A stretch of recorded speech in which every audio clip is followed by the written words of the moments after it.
Hello there. Welcome to another episode of the Being Responsible Show.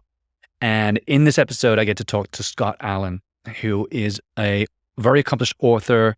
He has written a variety of books on the subject of mindset, personal power, shifting your paradigm, achieving the kind of life and goals that you desire, and a lot of personal and professional development. So I had a great conversation with him. We touched on a lot of things very close to the heart of this show, of what I like to talk about: responsibility, adulting, how to break free from negative behaviors, how to map out your future, and really hold yourself accountable for what you decide and how you decide to live your life. So it's a very powerful, very helpful episode. But before I get to that, I would like to jump into, which will be the first time I do this on the Being Responsible Show, is the segment of this week's news that I've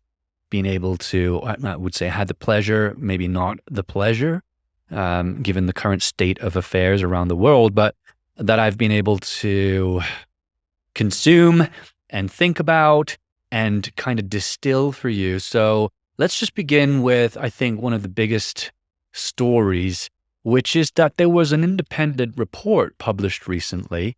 And I will get the information for you and publish it here in the description so that I can cite my references, where independent journalists were able to find what Bill Gates has actually been investing a lot of his donations into when it comes to mainstream media. And whether you've been living under a rock or not, you'll probably know who Bill Gates is. He's one of the most wealthiest people, the wealthiest men in the history of humankind, responsible for companies like Microsoft and now the Bill and Melinda Gates Foundation, which has been working on humanitarian projects around the world for a number of decades, I believe. Now, a lot of the money that he gives away every year goes to media. And you have to kind of wonder, well, okay, so if millions or hundreds of millions of dollars coming from his foundation is going to things like journalism, education, also to the companies that hire those journalists, like CNN, ABC, CNBC, MSNBC, which MS, by the way, stands for Microsoft. Is this a conflict of interest with, having someone in that position of power with that kind of influence in the world, especially in the things that he's doing, not just in the realm of COVID and pharmaceuticals and vaccinations, but, in terms of developing nations and how he and his teams are helping them and funding them and educating them. I mean, is there a conflict of interest there when the journalists cover stories like that? Because let's just think logically for a moment. When, there's a phrase which goes like, don't bite the hand that feeds you, correct? If you're getting money and you're happy and you're taken care of and you're comfortable, why would you possibly want to bite that hand? Now, yes, there are people who wouldn't take the money, but it just so happens that these organizations have taken the money and it's on record. So what are they doing with the money and how is it being spent? Well, it just so turns out a lot of that is actually very difficult, if not impossible, to find out. There are very vague descriptions of the funds, like assisting in the education of journalism and things like that, but nothing specific. So that money could theoretically could be spent on anything. And I feel like it's kind of reasonable, and correct me if I'm wrong here, feel free to write in and message me on Instagram or whatever, but if you think that a man with that power and that wealth funneling a lot of this money, and yes, okay, a lot of it could be for tax reasons. I've heard that argument that a lot of it would be to write off tax, so he doesn't have to pay the tax on those funds. But think about hundreds of millions of dollars going towards mainstream media and the education of journalists. What does that give you in terms of influence when it comes to covering subjects that you're directly involved with or that you benefit from in some financial way or some strategic way? I think logically it would be strange not to come to the conclusion that there's a conflict of interest. So just to kind of conclude here, you must be able to keep a level head when it comes to very divisive political topics like COVID, like the government and the political agendas and the kind of the mandates of vaccines. You have to keep a level head and be rational about things, but based on logic. And what I've noticed is, I'm just going to go out here and say this. What I've noticed is the more intellectual friends that I have, super smart people, super knowledgeable, very intellectual, always like to solve problems to do with existential issues, humanity, spirituality. These friends that I have always like to rationalize the government's intervention because in their mind, it can't be a conspiracy theory, right? It can't be a collection of groups of individuals, including people like Bill Gates. It can't be, all of this authoritarian movement where Germany, and by the way, this is the next topic that I want to cover, Germany having now sanctioned government power to mandate unvaccinated people to stay at home. They can't enter society anymore.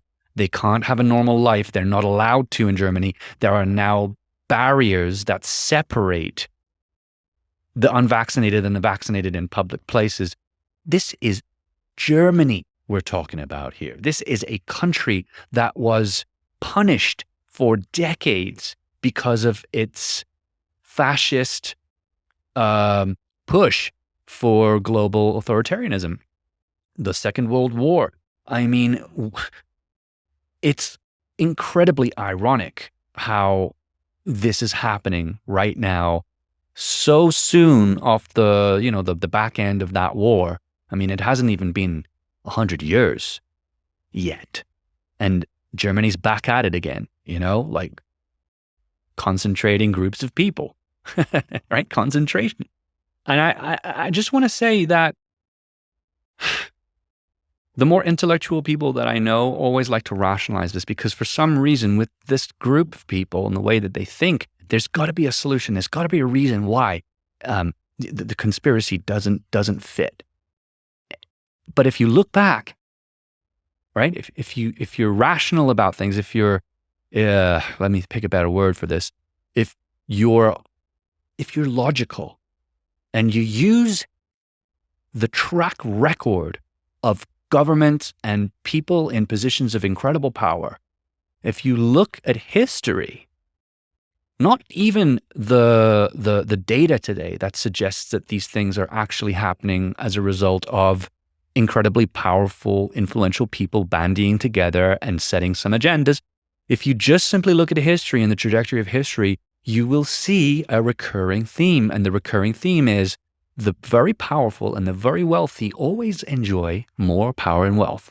And in order to get more power and wealth, what do? They lobby government. They lobby media. They lobby, at this point in time, technology, social media platforms. Okay, and so I challenge you. I challenge you to keep your mind open. I challenge you not to hastily jump on the back of some government or government-funded or Bill and Melinda Gates funded report or study or interview on CNN, which is taking his money, right, to the tune of millions, like literally tens of millions of dollars a year. And I challenge you not to hastily believe what you're being shown or told, right? Because if you do that, you are ignoring the fact that not only are these organizations incredibly corrupt, right? The media is incredibly corrupt because of its conflict of interests with being objective, telling an objective side of whatever's happening in the world right now, with the people that fund it or the organizations that fund those institutions, because why, again, would you bite the hand that feeds you? Now, coming back to Germany, this is an incredibly worrying scenario that we're seeing unfold. And I knew that it was I didn't know, but I had a strong feeling that we were going to start to see the manifestation of a lot of what happened during before and during the war, right? The Second World War, where fascism we were fighting against it. We were doing everything we could to stop the march of the Nazi machine and its allies. So it's shocking to me today to see a country that was at the center of that devastating period of time going and doing things that are so familiar. And let's just take a moment to put things into perspective, shall we? The claim is that this virus is so deadly and so damaging that we need to shut down our entire global economy to protect people. That's the claim. Don't make any mistake. That's always what the claim has been. The claim has been that we need to do our part to protect other people. So what do? We need to keep people locked indoors. We need to stop the spread of the virus. And we need to take these vaccines that were rushed to market. And if you don't understand what that means, go and research how vaccines usually come to market. You'll see that there is an incredibly long time period where organizations like the FDA want those companies to meet specific standards so that we don't get things like massive recalls, massive lawsuits, hundreds, thousands of unnecessary deaths from side effects. These vaccines have been rushed to the market in an unprecedented period of time. We're talking a fraction of the time it would usually take for something like this to reach the market. And they've done this through loopholes, right? And executive decisions from the governments of the United States and certain European countries, etc. Right? Now, we are dividing our society and we are being prejudiced against people that, for one reason or another, it could be that they're insane conspiracy theorists. But I think, right, based on what I've read and what I've seen and the data, I believe that most people who do not want to be vaccinated are not crazy conspiracy theorists. I believe they are logical, rational people who know a little bit about what the potential risks are, or they cannot justify in their right mind taking something that is being forced on them, putting it inside of their body, and hoping for the best. Because, as I said, these were rushed to market. They were not tested regardless of what the reports say. Okay, time is a factor in that equation. Time is not something that can be compressed because we are human and we make mistakes. And time is necessary as an ingredient to be able to look back and reflect and see how we can improve something and make it better and avoid potential issues with things like side effects. So there's no good reason why this time we were able to do something that didn't require us to take that much time, because as far as I'm concerned, that's an essential component, right? Now, again, going back to these people that are being prejudiced and being barricaded indoors, right? Told to stay in, they can't come out, they can't go shopping, they can't do the things that they need to do in order to live a healthy, happy life. This is incredible fascist, authoritarian behavior. And again, the excuse is we need to look out for each other. We need to support each other. We need to do our part. But you know what? You know what I think? I think the data doesn't support that. I think the data around COVID does not support the claims of the severity of this pandemic. I do not believe that, based on what I've read and what I've seen, that these lockdowns, that these vaccinations are actually going to make life better for everyone. I believe that, yes, they may, and they have been shown to affect the rate of mortality, perhaps the rate of transmission, perhaps the rate of serious symptoms.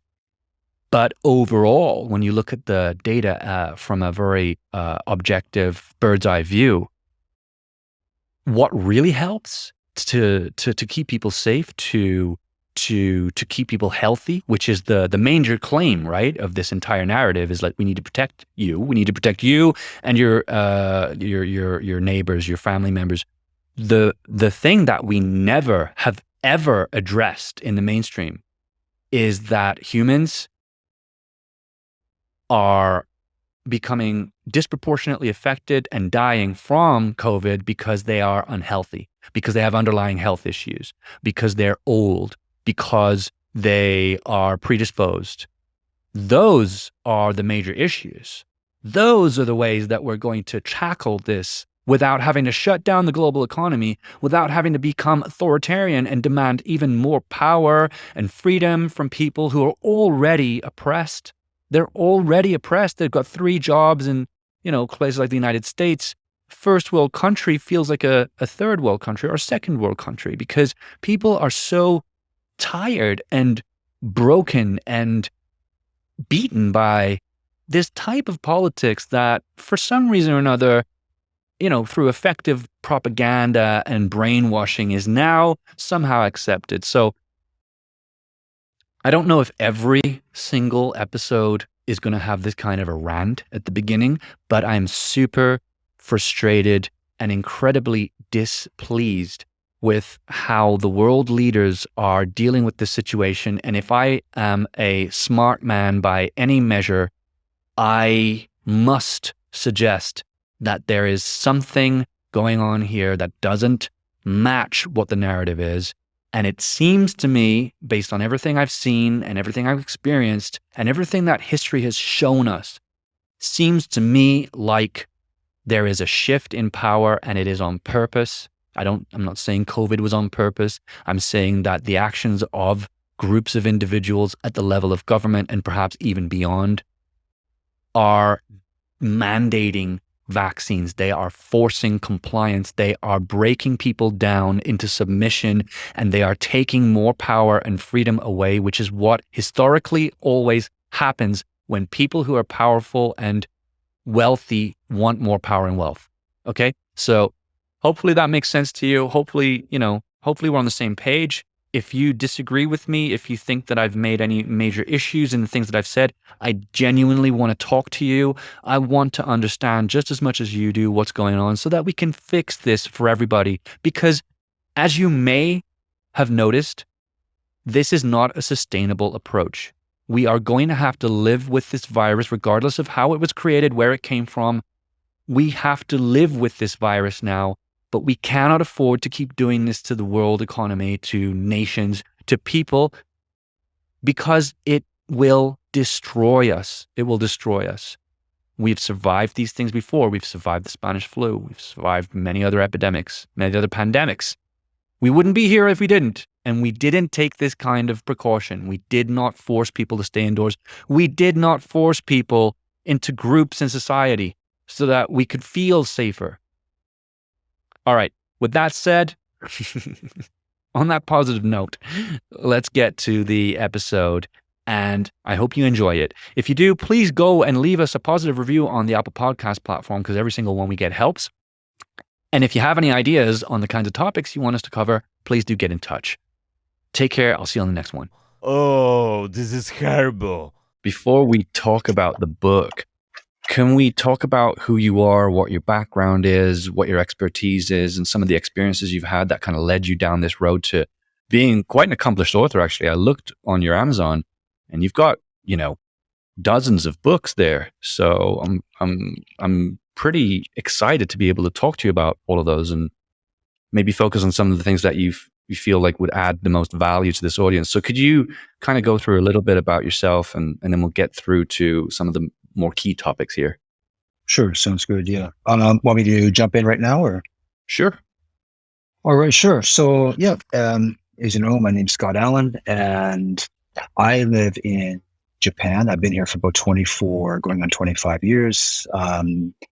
Was born and raised in Nova Scotia, Canada, and just a brief story on how I arrived here, because a lot of people do ask that question. You're born in Canada, but you live in just outside of Osaka in Japan, and how did that happen? So, Mhm. to make a long story short, I was in a transitionary period in my life where I needed to make a change because I was tired of just sitting around doing the same old thing all the time.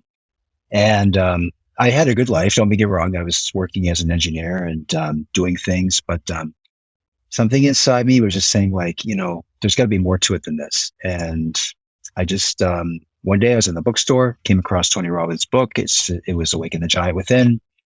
And I bought that book, took it home, started reading through it. And Tony said, "You got to set goals for yourself. You want to make things change." And I said, "All right, that's what I'm going to do."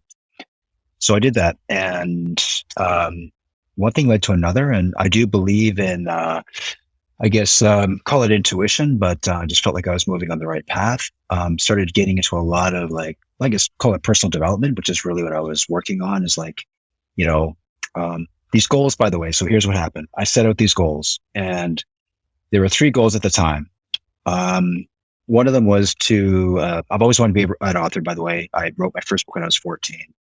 And then I took a 20-year hiatus where I didn't write anything, but that I picked that up later, again, obviously later on. But I decided I wanted to be an author. I wanted to travel the world because I'd never been anywhere. And can't actually remember what the third thing is. I think it was to, like, just get into better health because my health wasn't very good. So Right. basically, like, I just started cranking on these things. Like I I was in, like, this one bedroom apartment at the time. I was single. I painted the walls with all these positivity quotes, and my friends came over. They're like, "What's going on with you? We're supposed to go down to the bars, and now you're, like, doing all this, like, woo-woo positivity stuff." And I'm like, "Yeah, that's right. And I'll be leaving here in about 6 months." I said, "I'm going to go travel the world." And of course, everybody thought that was interesting. But that's what happened. I ended up finding a job. Again, by coincidence, I found the job while I was living in Vancouver, in the newspaper one day, reading it, and making all these big plans to travel the world. I had no money, by the way. I had a car I could probably have sold for. Yeah, I did sell for like $1,000. So had no idea how I was going to do this thing. And here's the thing: is that, and this is kind of leading into something we may talk about later, but decision is very powerful. Like, making a decision, and not just making it, but going all in on that and allowing nothing to deviate, nothing to pull you off course. Like, once you decide you want this thing, you just keep pushing forward. And I've done that every time I've done that in my life. It was like the result was, I guess you call it a transformation or a reinvention, without knowing at the time that that's what it was, what was happening. But anyway, I applied for this job in Japan. I got it. And 8 months later, or maybe it was like, what, 8 months, I think, this company flew me from Vancouver to Japan. I could not speak the language. I could barely hold a pair of chopsticks. And, that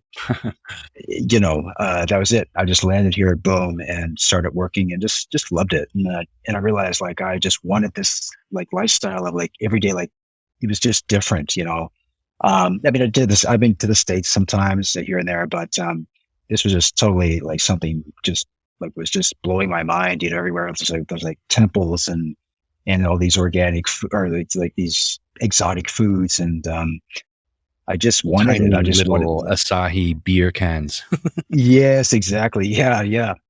But anyway, yeah, got here and just decided, no matter what, I'm staying here, and I did. And eventually ended up getting married and raising a family. And so anyway, I could go. And by the way, like, I did do a lot more traveling. I set up home base here. Always had a job. Had had a pretty good job. I think that I had um, built on the way, built the business as well, and eventually ended up traveling to Thailand and throughout Southeast Asia on vacation. So all those things that I had been dreaming about way back when, this little tiny apartment in Vancouver. And by the way, my walls were also painted with, not painted, but I had all these photographs of like all these places I was going to go. So I guess like some people would call that like building a what call like a wall mirage or not a Dream wall. mirage, but yeah, dream wall. Yeah, exactly.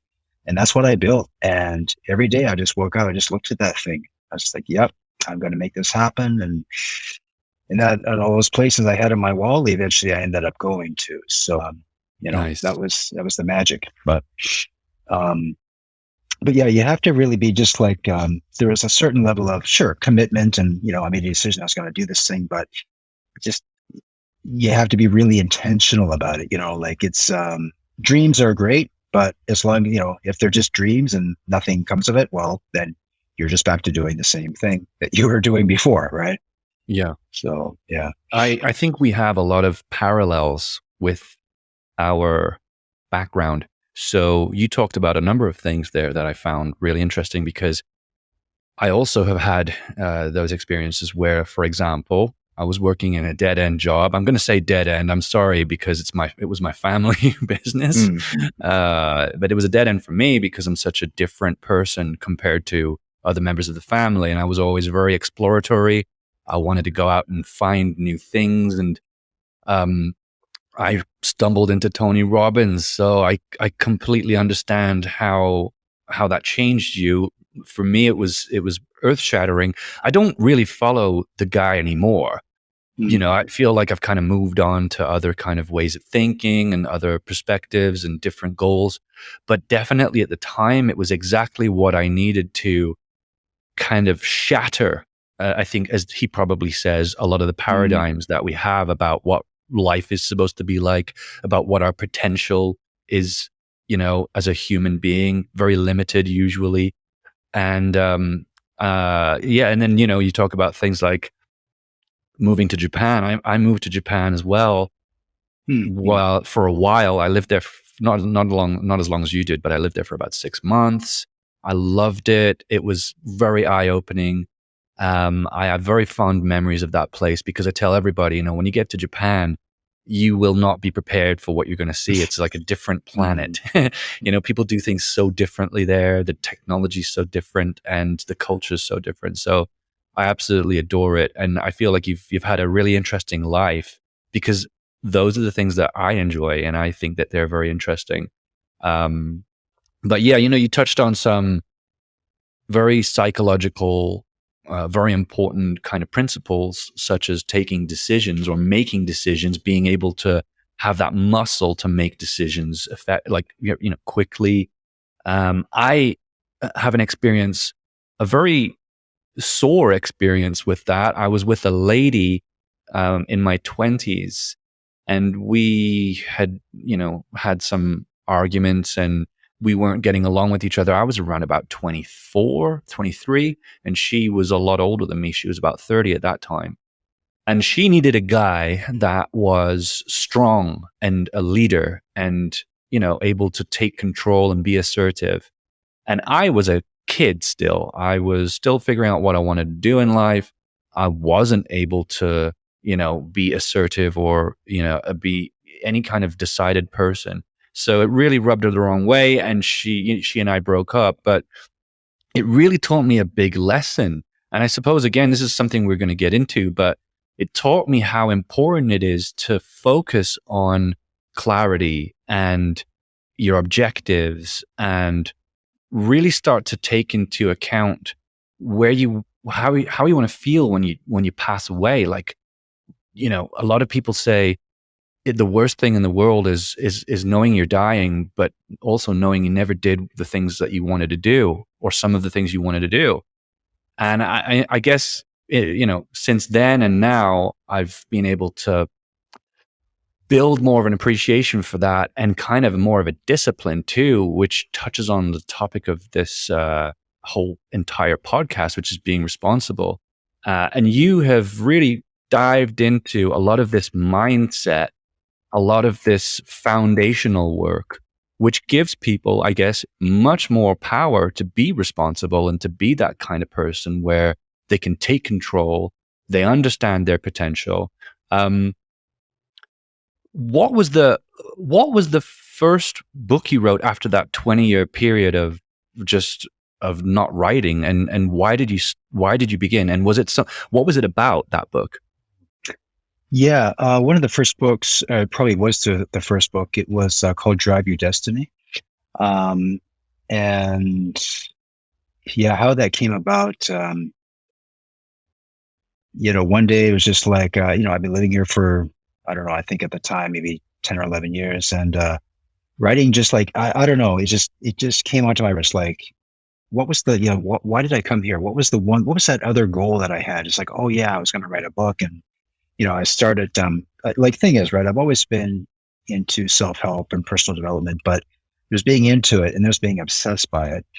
And when I started getting back into it, I realized like I wasn't being as intentional with my mindset as I was like way back when I was living in Canada, I guess. And I was really focused, and that's how I got here. And kind of got away from it for a while. And so when I started getting back into it, picking up on the reading again, not just Tony Robbins, but by this time I was, I had a few other mentors that I was really, tapping into. And um, I was talking a lot about writing books and this and that. And eventually, I think after a year or so, I just gotten so tired of talking about it. One day I finally just said, that's it, I'm doing it. And I just sat down with a pen and paper and I started pounding out these words, and I didn't stop for about a year.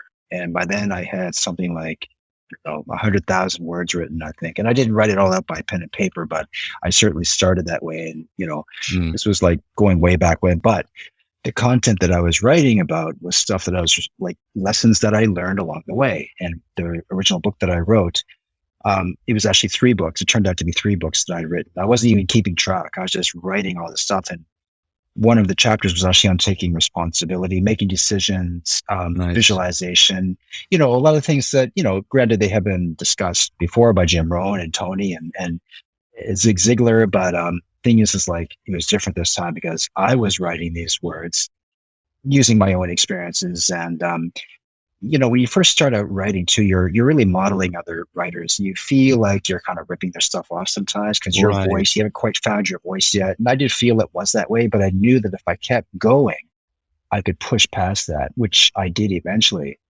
Um, but yeah, those initial books were, by the time I was done, I'd actually written, I guess, call it a self-help trilogy, but that was it. And I think those were the first 3 that I had published. Maybe it was 7 or 8 years ago, and they've been revised a little bit here and there. We're actually going to do a relaunch of that original material because the covers have been updated. But um, with other projects coming up, it's hard to go back and fix things. You just keep pushing forward. So Mm. you know, Yeah, I was going to ask you also, when you read back, or you look back on these books that you read when you were very young, my question was going to be, do you ever feel like, oh, I wish I could have written that a different way? Because my mm, experience is that every time I look back at the work that I've done, I want to improve it. I'm a big believer in constant development, constant improvement, which I know you are too, or as the Japanese say, kanbai, right? Or something like that, I mm, think it is.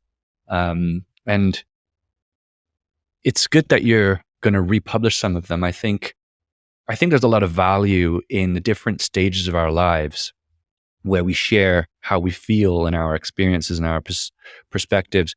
But perhaps as you get older, you're able to more masterfully craft that communication and that delivery.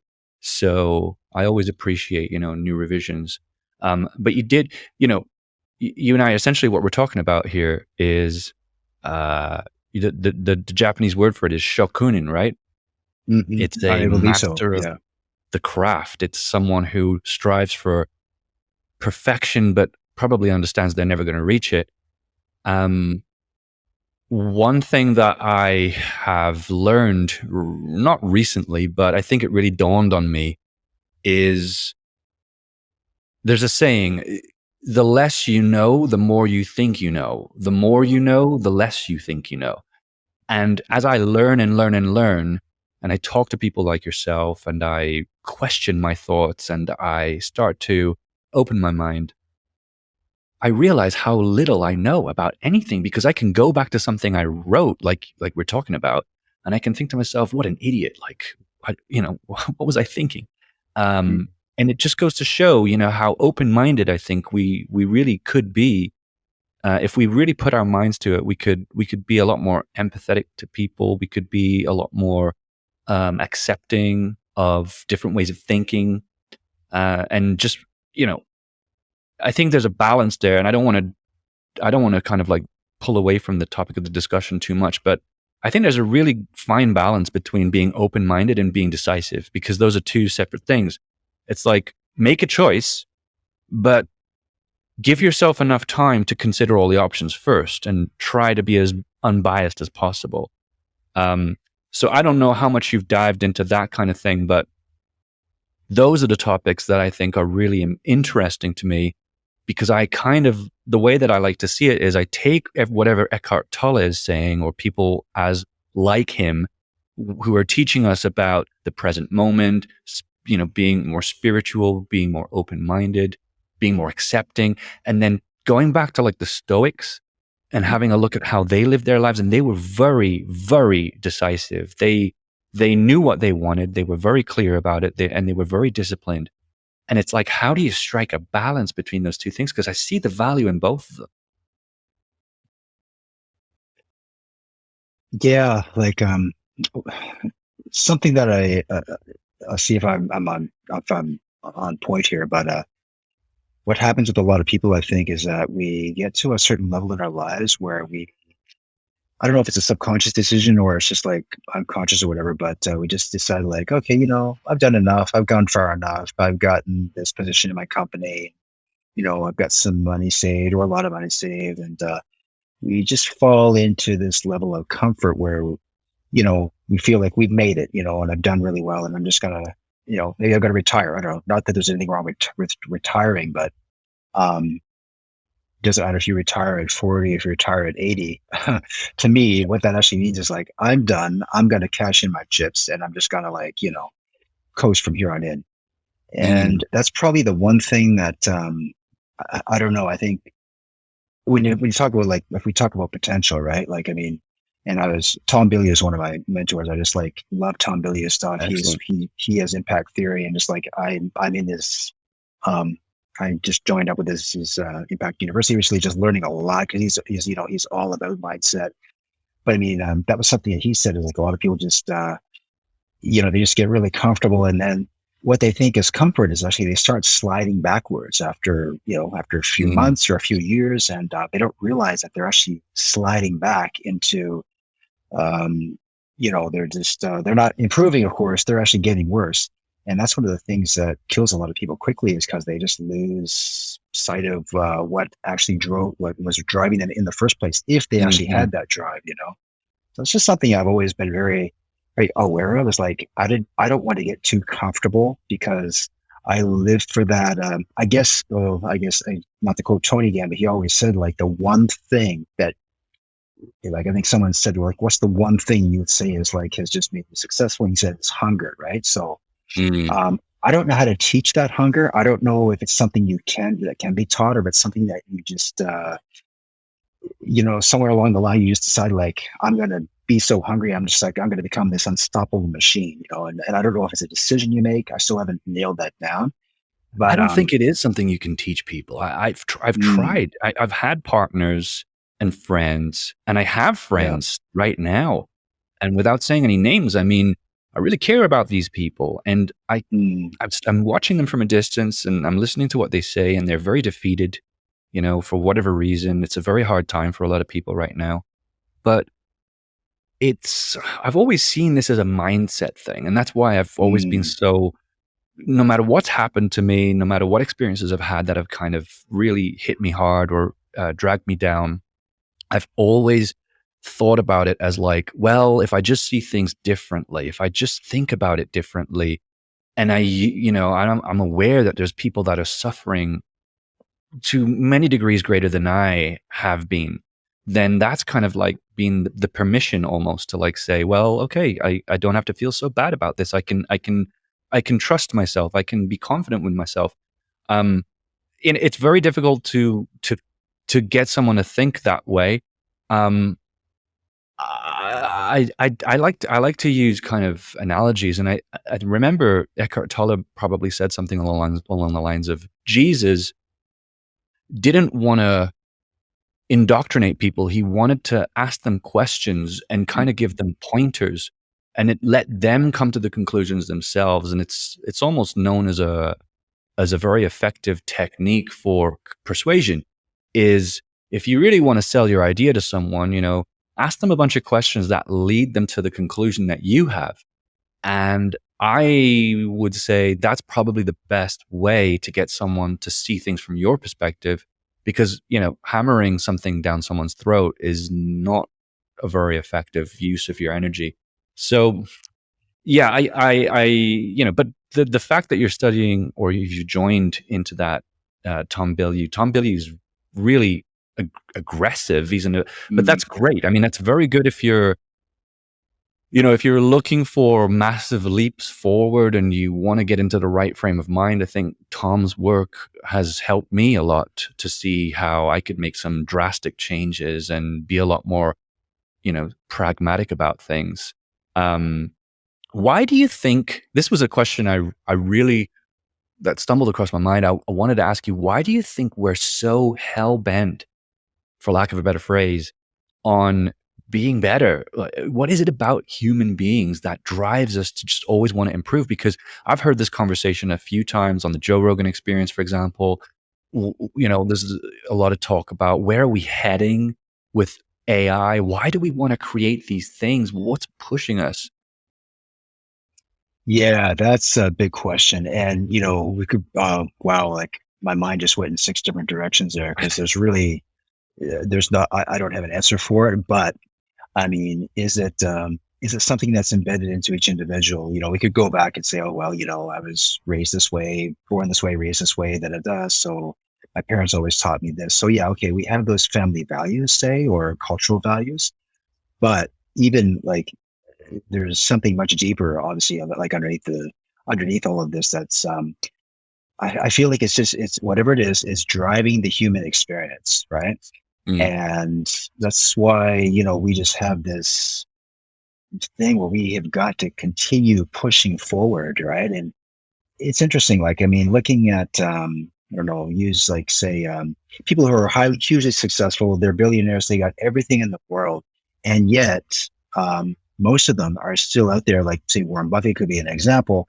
They are still going to work every day and putting in 10 to 14 hours a day. Maybe not everybody, but they're still working and driving towards something. You know, uh, like what's driving them? Obviously, it's not yeah. money because they've got more than they know what to do with, right? Mm, So those are the people I look at and I think, okay, like whatever it is that's driving this person, like that's just it's not the money. So I've got to stop chasing that because obviously, if I get a certain amount, I'm still going to be driving to forward, try to, But there is this, and again, we can say that it's only 1% of the population that are like this, but actually, I think I'll just throw my hat in the ring and say it's probably everybody is like that. It's just that the other 99% of us or 90% of us have not woken up to it yet or mm, awakened to it yet, right? mhm. And I remember Eckhart Tolle was talking about something like that. It might have been in his other book. I think it was The Awakening Earth. I can't remember the title of the first one, but he says something along those lines, or like, you know, we're all here for a reason. We don't know what that reason is, but I think we get up every day, we go to work, we come home, we do our thing, and we go through really hard times. Sometimes some people cash in early and decide not to continue, and most of us will continue to push on through that adversity. And this is the thing where a lot of my, I think, work and research is coming from is just like figuring out what is that drive first of all, and how can I get more of it? If I want to really turn on the juice, like what? I think that's the question I'm always asking myself is, what if I did this? Like, what could happen? I think that's kind of the obsession that's driving Tom Bilyeu. I mean, I don't know. didn't talk to him personally, but just listening to a lot of the things that he talks about, it's like having that. There's an obsession there that no matter what, like I couldn't stop if I wanted to. It's like people ask me, why do you write so many books? And my response, the only thing I could really think of is, well, I don't know what else to do. It's just like there's just this thing inside me that's driving me forward.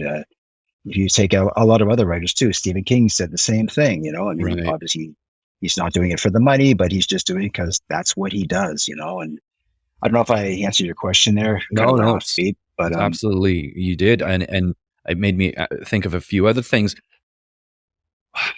What what do you think people can do to um I mean, you talk about things like healing your past.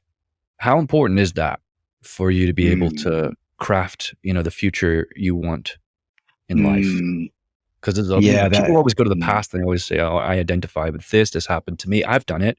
I've blamed yeah. my father so many times, and I, I'm very conscious of it now, and I'm very, I'm trying to take more responsibility for where I am right now in life, and, mentally, emotionally, um, because I don't want to blame him, because I don't think it's fair, and I don't think it's right, and I don't think it's helping me either. So, yeah, I'd be interested to know what you think about that.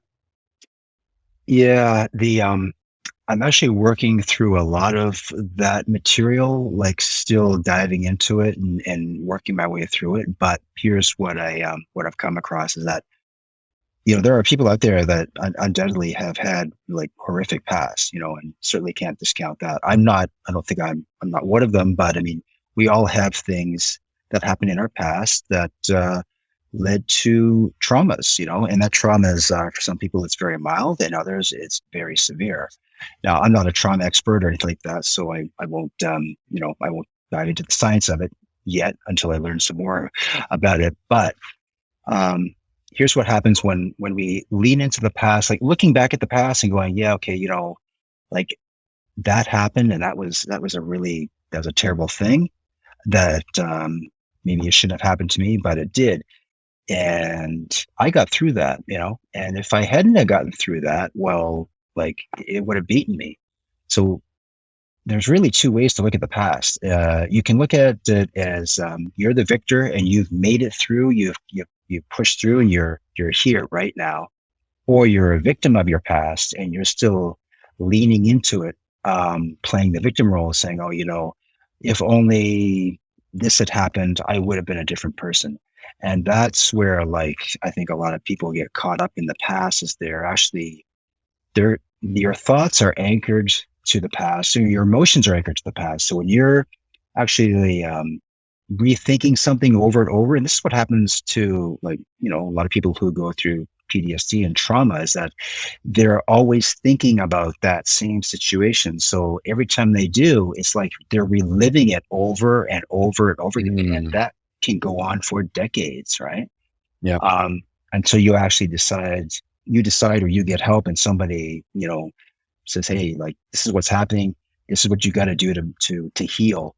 And the healing part of it comes from the awareness that you're the one that is recreating this. Maybe, yeah, I mean, let's just say, like, somebody grew up in a terrible family home, and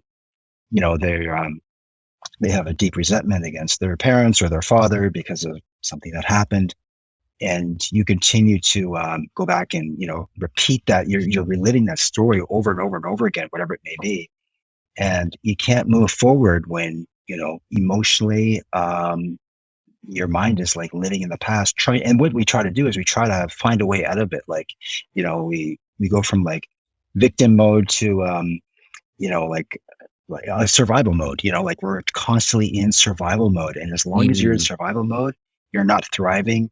You're just going to be stuck there grinding your wheels, and that's a very painful way to live. But I mean, and I've been there. Some days I am still. Some days I go back there, and then suddenly it's mhm, like I'll snap out of it like the next day. But it really, like, the healing does begin when you can recognize that, oh, that's what's going on. And in order for me to move forward, I've got to make a mindset shift. Like, I'm the one. And the thing is, and this comes back to the responsibility, is like, Yes. you've got to take total responsibility for your life, because you know what? Nobody else is going to, and Yeah. nobody else should. That's not their responsibility, anyways.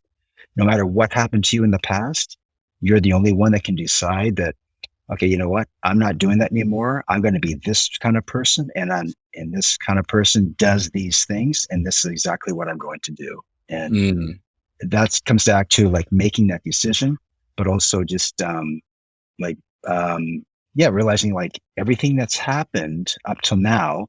Okay, I didn't I can't control all the like we can't control the circumstances per se, but we can control how we see those circumstances, right? I think it was Viktor Frankl that said, like, I can't quote offhand what he had said, but it was like, we can't control all the circumstances, but we can control how we see them, and it was something like that. But it was just very powerful, and that was, Right.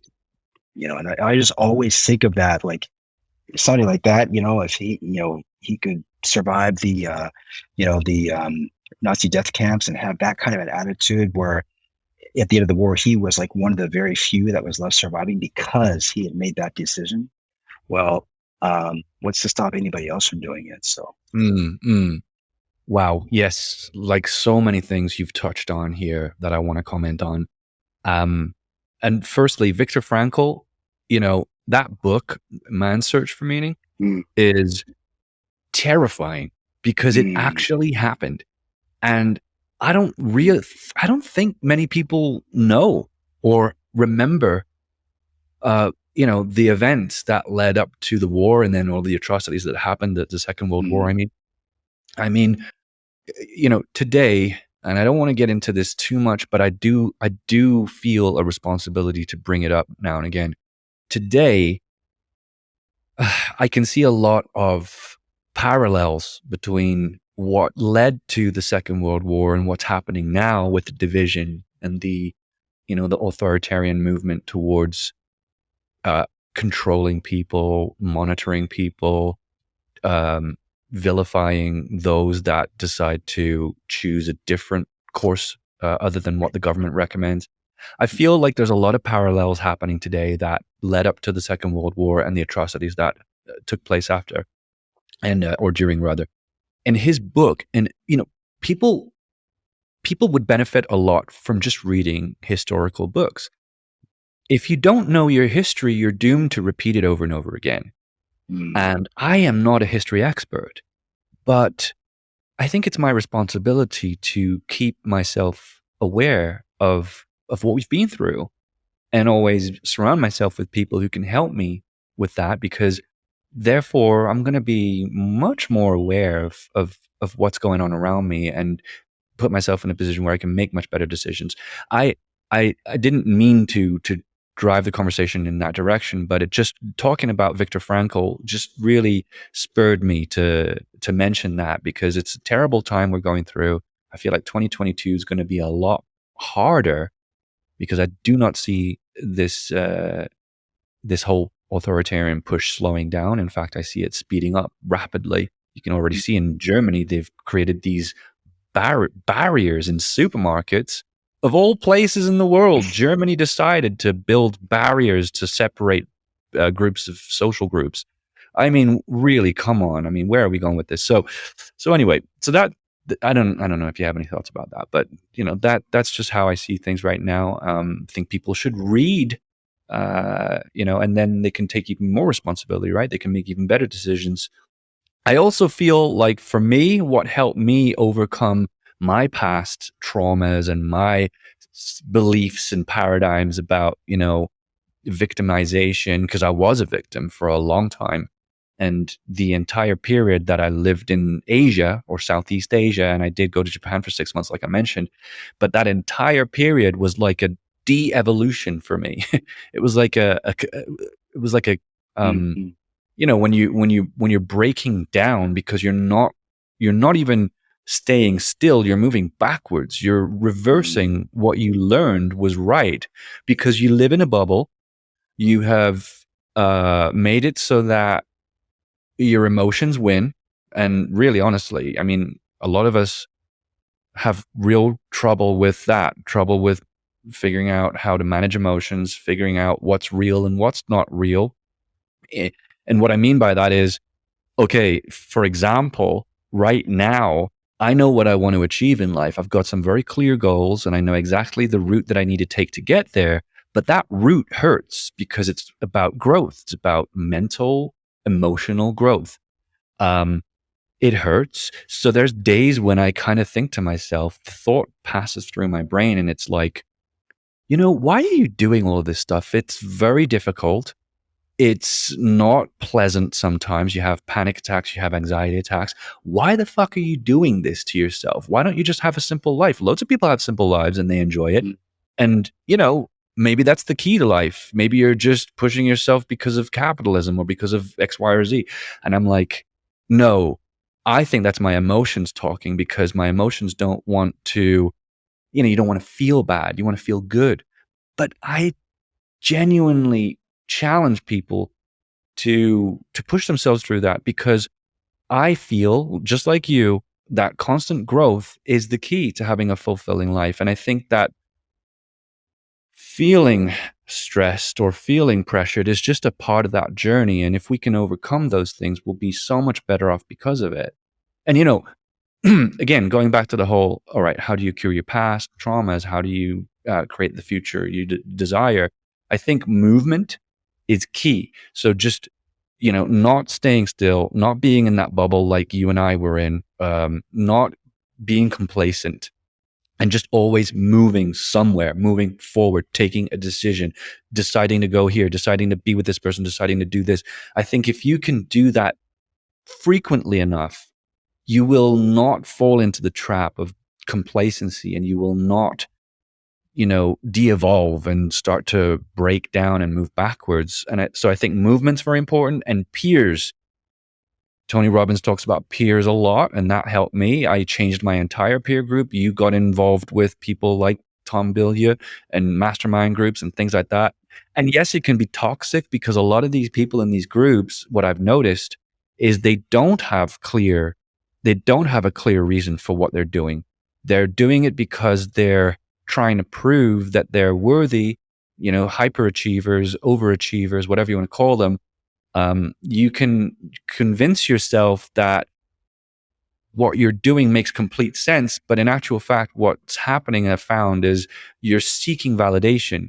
And so you're really trying hard to be seen as worthy, as valuable. And so you're accomplishing all these things, and then you're still empty at the end because you didn't address the underlying cause. But a lot of the time, the peers are super important because without that social group, it's just going to be so much harder to do it yourself. And I think a lot of the times, like you said, you just need people to be able to encourage you and help you adopt that mindset. You need good teachers, good coaches, and it opens up a whole new world, right? Mm-hmm.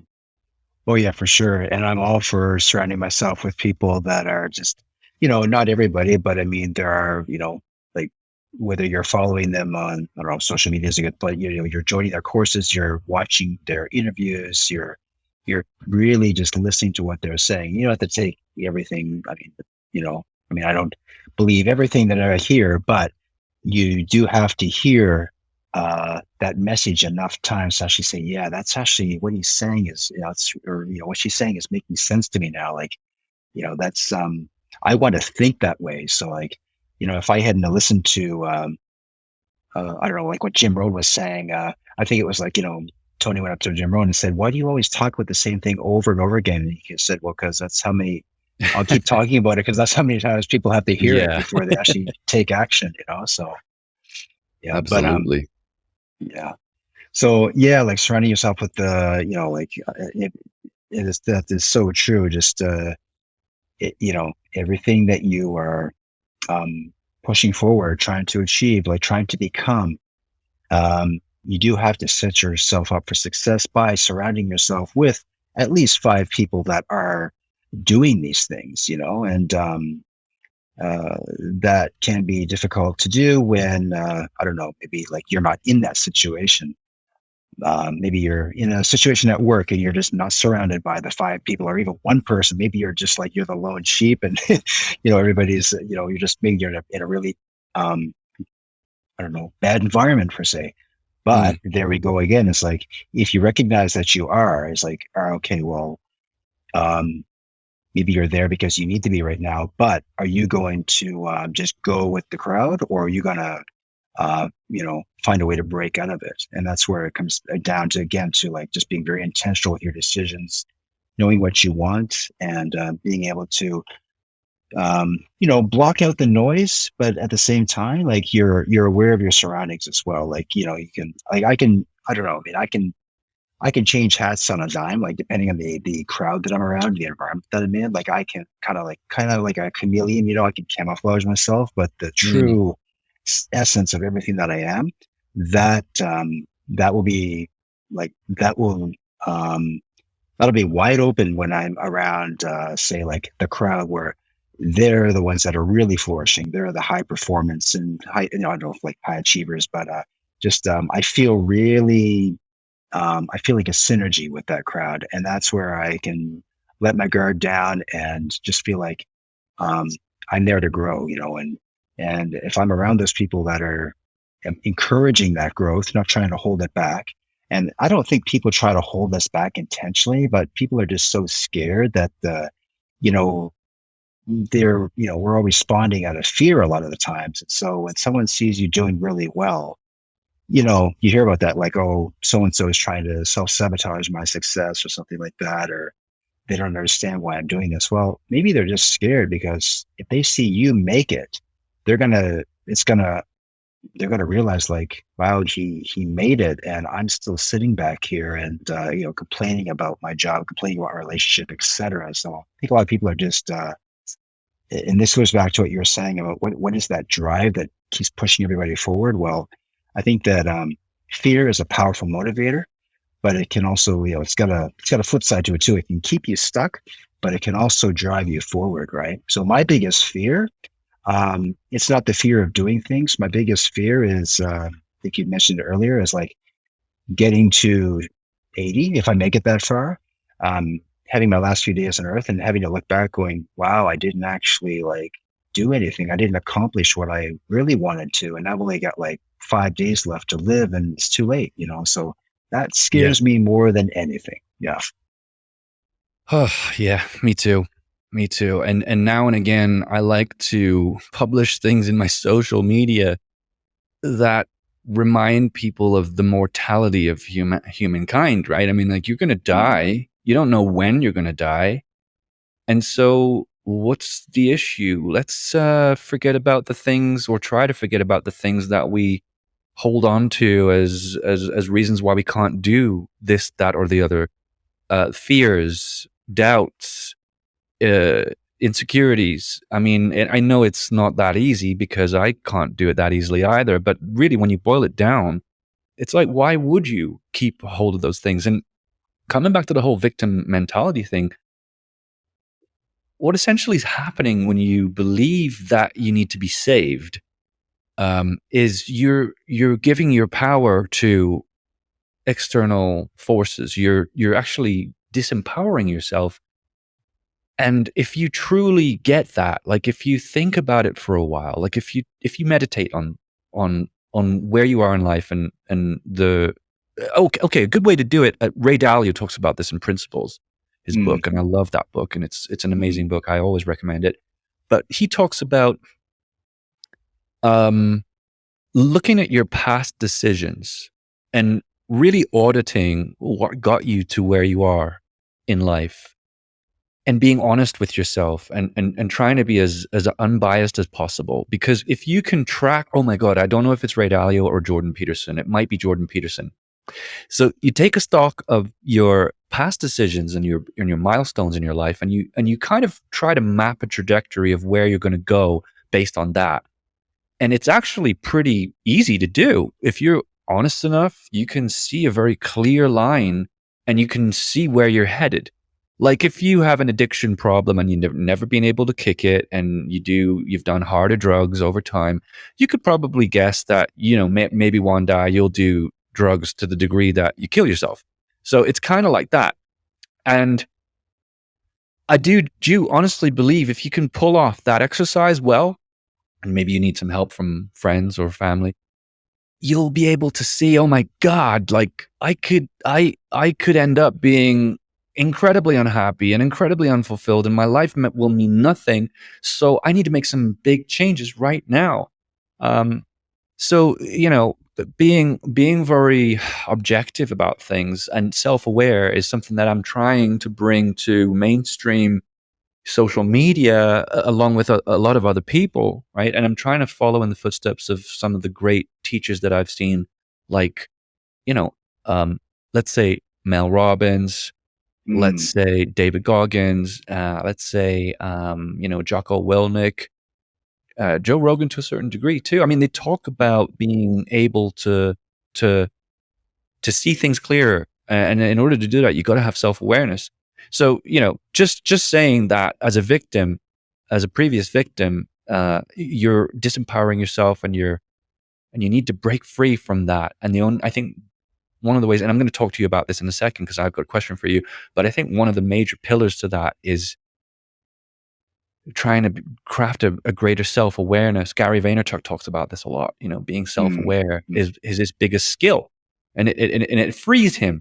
It frees him because he recognizes all his weaknesses. He recognizes what he's shit at, and he doesn't care anymore because he knows that that's just the reality, and there's not really much he can really do about it. He'd rather focus on his strengths. So he kind of lets himself off the hook, and he takes full responsibility. It's another thing he talks about a lot. So it's like self-awareness, full responsibility, and then, he claims that life is just so much sweeter. But what do you think about pillars to a growth mindset? I know you talk about this. We've mentioned a few of them. Are there any other pillars that you need to put in place in order to have this massive success, this massive growth? yeah, I mean, I think so. There's a few of them, but one of them that comes to mind is like you mentioned meditation. So meditation is something that I hadn't really taken seriously up until I would say this year. Although I've talked about it before in the past and I recommended it to other people, I wasn't really practicing it myself, you know, um, until I had to. And that was probably like a year ago, or I was in, like a lot of people in a really bad place. And I came across Joe Dispenza, and Joe had this program, and it's like I started leaning hard into what he was talking about, like healing yourself, like healing your mind, or how shall I say, not just healing it, but rebuilding your mind. And wow, when I started going down that path, just like, and this was just, again, this was like just last year, and I'd already been working on a lot of these books and stuff, but I had something that was missing anyway, right? Um, Right. and yeah, meditation was part of it, but also like visualizing the future that you wanted to create. And I know this has been talked about like a lot before by the Stoics, talked about it all the time. Like, if you want to get from here to here, you have to visualize how to do it. But really, like, it's actually really hard when you actually do it because, again, I think staying focused in the present moment is powerful, but also taking yourself beyond it and looking at the life that you want to have and then visualizing the steps you have to take to get there. That takes a lot of practice. And when I started doing it, it was really hard. It was like we really are building a muscle that we don't actually use that much because, and again, we're so focused on the past, trying to figure out what went wrong there and what could I have done differently. Why was this done to me and da da da. But when you lean at it, when you step away from that, you start to move into like really visualizing the future that you want to be living in, Ashley. And it's not just like visualizing yourself at the top of the mountain, you've conquered your goals, etc., but emotionally putting yourself into that future moment. That's where you start to, and again, I'm probably paraphrasing Joe Dispenza here, but that's what he had been referring to as like, you can't just think about it. You have to actually emotionally move yourself into that future moment. And again, that's what the growth mindset is about. Like, as like the fixed mindset's like, I learned these things when I was growing up, and that's just the way it is, and that's the way it's going to be because I don't know how to be anyways else. But the growth mindset is like realizing, like, yeah, okay, 50% of everything that we learned, like that's not going to, or the things that we were conditioned to believe in, et cetera, are not going to change. But that other 50%, that's all you need to really to take that ball of clay and start to mold it into something that's really tangible. That's Mm. where the growth mindset. And I think like Carol Dweck talks about this in her book Mindset as well, right? Um, and she says like the growth mindset is just like you're limitless, right? You're constantly on that path of growth. And that was kind of what I was referring to earlier, where a lot of people are just not saying they gave, well, we once you give up, you're just like, okay, I'm done. I've learned enough. I've gone far enough. Well, you're no longer in the growth mindset stage. You're just kind of like sitting there for a little while, and then eventually you're going to start falling backwards. So it's hard though. Don't get me wrong. Like it's really, really hard to be that turned on every, like, I don't know, not every moment of the day, but, and there are going to be some days when, it doesn't matter who you are, you will be stuck in Right. your fixed mindset stage. It doesn't matter how, how long you've been doing this for. But the good thing is like, on those days, like those are good days too, because Mm-hmm. the next day is going to be different, as long as you realize like, okay, had a bad day yesterday, or again, maybe it was a bad day, maybe it was a great day. Like, a lot of like what we look at is like good and bad is really based on perspective. So I don't like to label things as good or bad. Oh, I had a bad day yesterday. Well, you know, maybe it appeared that way, but who knows? I don't know if I could use an example, but maybe I had a car accident on the way to work, for example. Okay, well, that's a bad thing. Okay, um, and I may be going off on a little bit of a tangent, but I'm just going to circle back to why I'm Sure. talking about this. Is like you had a car accident on the way to work. That was a really bad thing. You aren't injured, but your car is kind of totaled. Now, let's just say that if you could have taken a different path and decided, like, okay, you know what? I'm not going to have that car accident. I'm going to just like, we're just going to go back before the accident and I'm going to take a different route to work. Well, you did that and you ended up crossing the freeway and getting hit by a semi truck, and then your car was totaled and you were Right. killed, right? So, sometimes we look at things as like, yeah, that was really bad that happened, but we don't realize, like, I don't know, maybe there's a reason why that happened. Oh my Maybe God. if you This had, is exactly what happened to me. yeah, I mean, this is yeah, literally exactly what happened to me is what you're talking about. yeah, Well, I got my driving license. I was around about 18, so that's quite old because it's 16 in the UK, so that's where I'm from originally. And I got my driving license at 18. I had no respect for the car. I had no respect for acceleration, deceleration, braking, whatever. And so I crashed the car, relatively minor crash, didn't, immobilize the car or anything. I hit a wall as I was going down a multi-story car park. And I was drunk at the time, believe it or not. I mean, I was very drunk. I couldn't even remember getting home. And that's how stupid I was. And when I woke up the next morning and I looked at the car, and I realized what I'd done, it changed my trajectory in life. It shook me into this mode of being very disciplined with what I do behind the wheel. So I didn't drink anymore when I drive. That's the first thing. And the second thing is I was very careful with how I was driving, and I haven't had an accident since. So this is a great example. It's like, would I want to avoid that crash? Probably not, because I could have been dead by now. I could have mm, really had this mm, crazy accident. I think this is very good advice. It's having a perspective where you look at the things that happen to you and you see them all as having equal value, whether it's something fantastically pleasurable or something tragic. They all have something very valuable to give you. And so let's not avoid the discomforts of life. Let's embrace them. Let's go back to maybe some teachings from ancient China, ancient Greece, and really work with the yin and the yang of life so that we can have fulfillment. We can be full. We can be complete. A lot of what's happening today, like cancel culture, right, is going against that. It's saying, let's remove all the bad things, right? Quote unquote bad things. Let's remove all the unpleasurable, all the discomforting things from life, and we'll have a great life. But unfortunately, I don't think that's how things work. And I think by doing that, you're setting yourself up for failure, massive failure, because now you don't remember and you don't have respect for the tragedy of life, the negative things in life. And so, but yeah, you were making a great point. I just wanted to jump in there and kind of comment on that.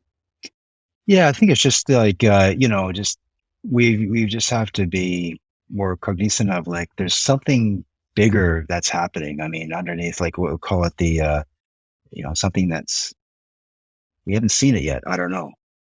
It's probably a bigger conversation maybe, but if you, I guess when people say, I'm having a really bad day, and I get it, people have bad days, but getting back to, let's just use Viktor Frankl's story again as an example, it's like, if you think you're having a bad day, you might want to go read this book or dive it, just like take a look at some people. And look, I'm not saying like you're not having a bad day or something bad didn't happen to you, but if you stay there long enough, you're going to start to feel really sorry for yourself. And then, um, you're just going to end up putting your mind into a mess, turning everything into a mess. And the one thing is like, if you, I always when people ask me, what should I be investing in? Like, my Mm-hmm. answer is always going to be the same. Well, you should be investing in your mindsets, and Mm-hmm.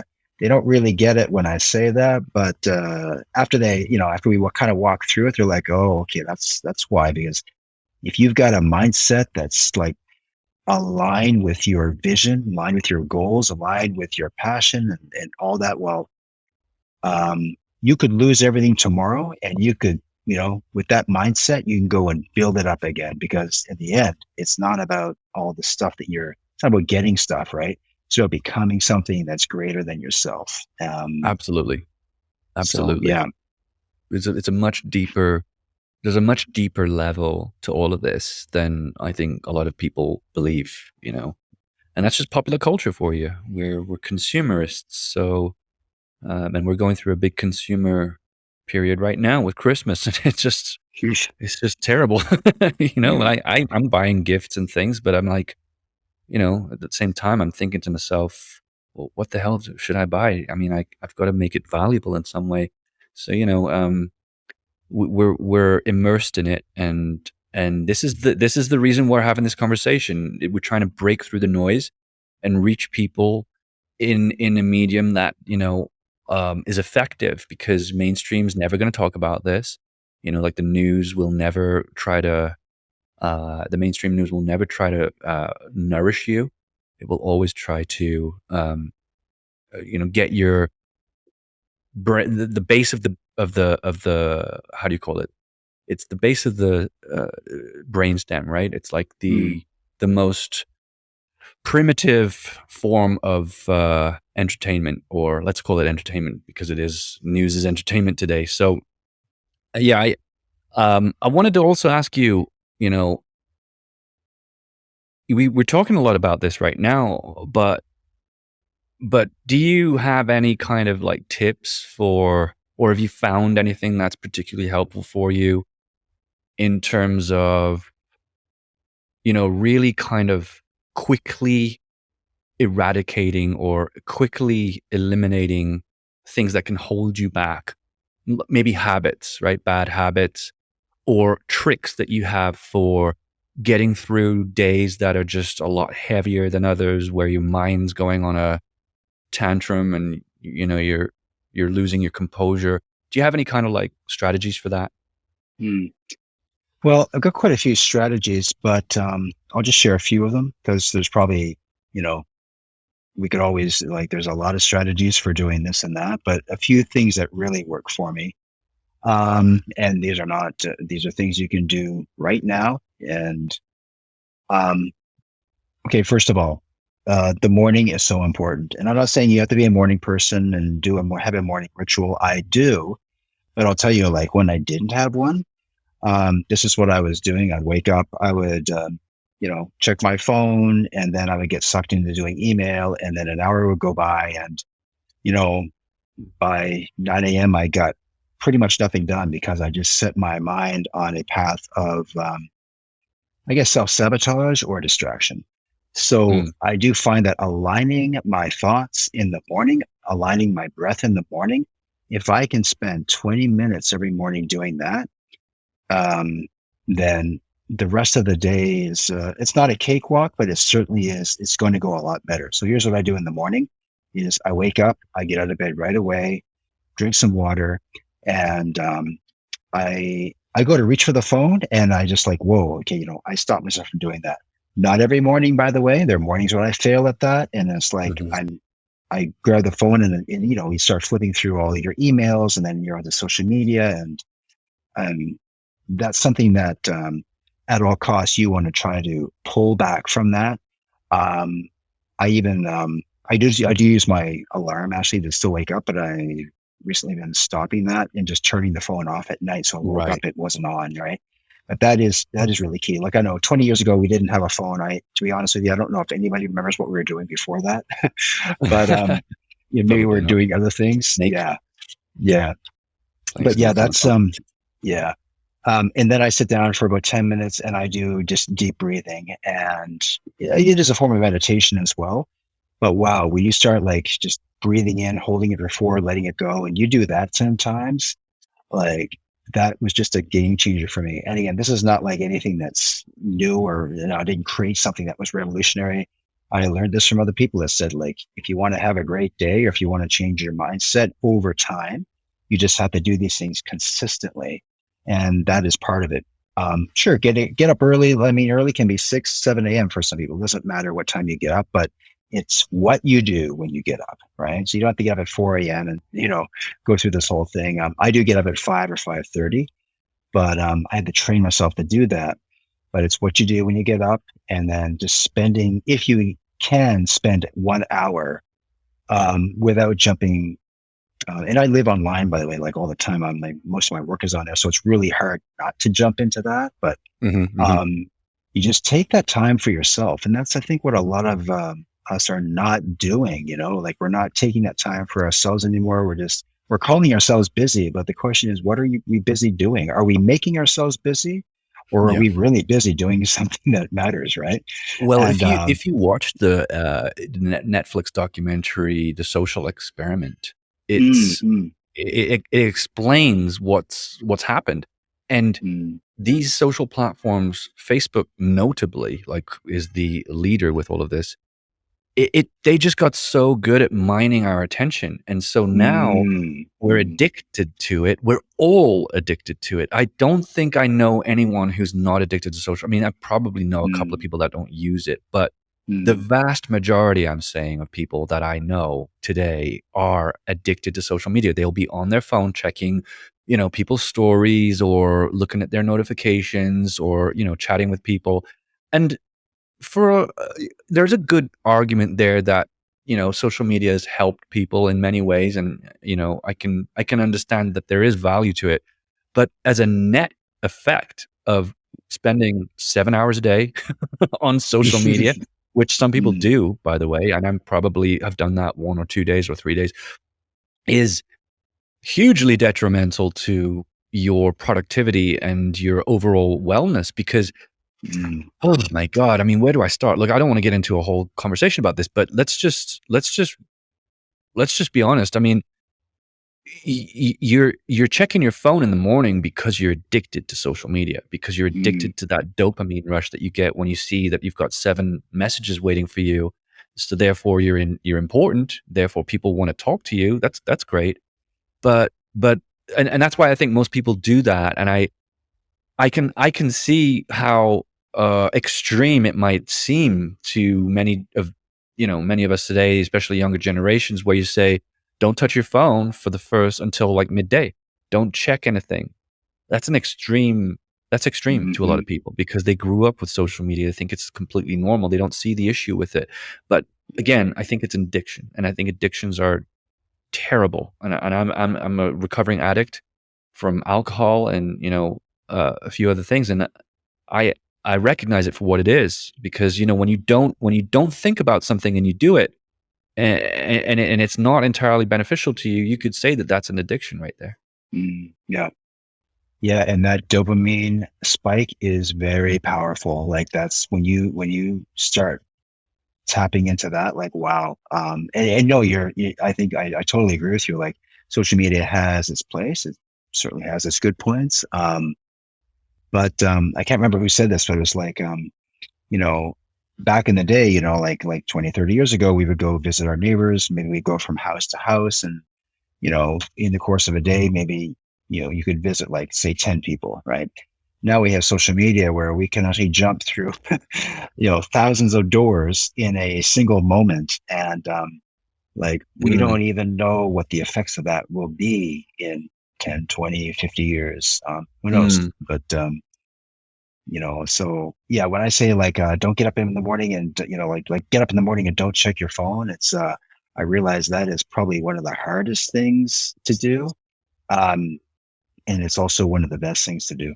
But having said that, you're gonna be reaching for, because I still do. Like I wake up and like, do I reach for the bottle of water first, or do I reach to check mhm. Instagram? Well, my mind is saying, let's get on that Instagram because we just woke up and we need a dopamine spike, and that's like the Yes. fastest way to get it. So yeah, but Oh my God. Well, luckily there are, I guess, functions of the phone that you can turn on. There are apps you can install. You could literally put your phone in somewhere that's very hard to access every night before you go to bed. There's a few things you can do for many of the challenges in life that we've talked about, like little tricks, and it can help. So there's assistance there to help you when you're not feeling strong enough to to deal with it. Um, I was just I've going to really, mention, yeah, I was just going oh, sorry. I was just going to say one more strategy that I do that's really, and again, this is nothing new, but like journaling has really, really been a powerful way for me to build one of those pillars for the mindset, but also just for personal growth.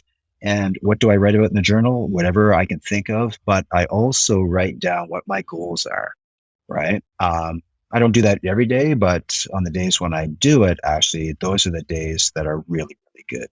So mm, all you need is like I think Julia Cameron talks about that in her book The Artist's Way, like the morning pages. Well, I started out. That's how I mean, like a lot of people, I got the idea from that, and I gotten away from the habit for a long time, and then I got back into it. But yeah, it is a very powerful strategy. So if you could do anything in the day, it'd be like your morning pages, breath work, and then please like exercise. That's a game changer as well. And again, mm. nothing new there, but when we're busy doing all these other things, we forget about doing the other things that could be making the big changes that we want. So Yeah, yeah. No, I'm a big, big fan of exercise.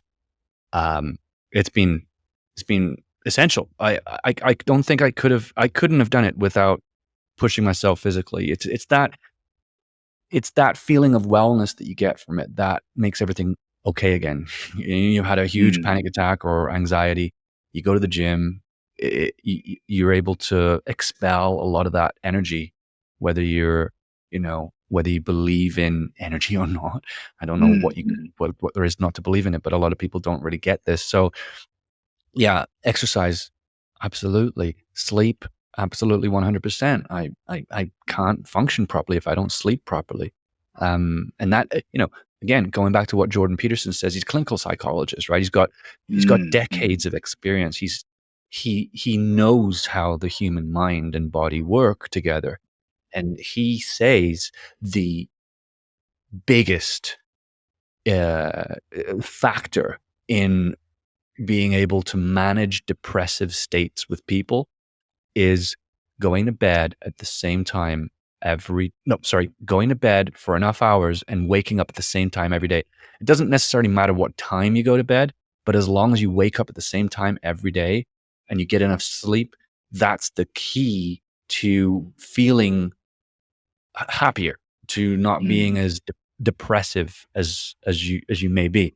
So that's been a big game changer for me too. Um, I think there's so much in this conversation. Maybe it merits another one. in the future.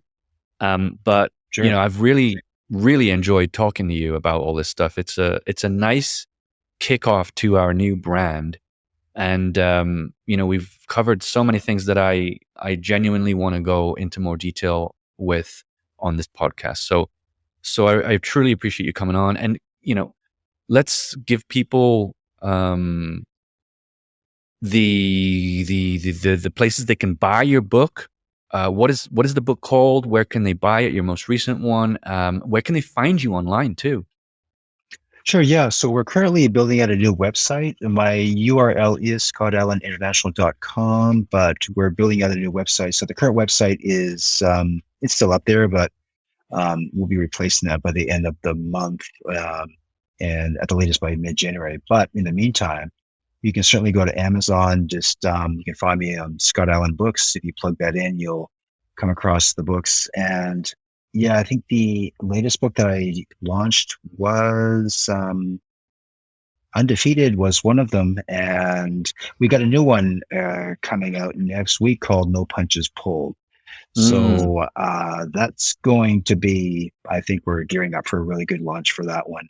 And that's taking the mindset strategies, I think, to a different level. Like we got a nice framework for this book. So I've been building it out for the last year, and that'll be launching December 7th, which is, I guess, yeah, in a few days. So wow. but yeah, they can check out Fail Big, Undefeated. Um, and I've got a series of books on there on rejection as well, because that was something that I had struggled with for a very long time, still Wow. do. Interesting. So yeah, we've got a third book coming out for that next year. But I think, you know, there's probably some material there that something for, yeah, whether you're looking to, do some self-healing, or you just want to dive into the mindset stuff. And again, I'm always learning this stuff myself. Like I'm not I wouldn't say like, I don't like to call myself an expert in anything Mm, yet, but mhm. there's always just like that constant and never ending improvement. That's the thing that's what I live by. So I'm always learning so that I can teach people more. I just love teaching people. I mean, I was a teacher here in Japan for many years. I wasn't teaching, I was teaching business courses and a bunch of other things, but I just love teaching people. And, every time I learn something, I just want to share it. So, yeah, they can check in on Amazon for the books there. Website will be up. We got courses coming out next year. So really excited for that. So, um, and yeah, I'd love to come back on the show in the near future and do a follow up. So Yeah, there's so much we could talk about. I mean, you've got a huge variety of subjects that you kind of specialize in, and even the rate at which you publish your books is impressive to me. I mean, when I get round to writing my book, I'm probably going to want to ask you a bunch of questions. So there's always that. But yeah, thanks a lot, Scott, for coming on. It's been a pleasure. sure.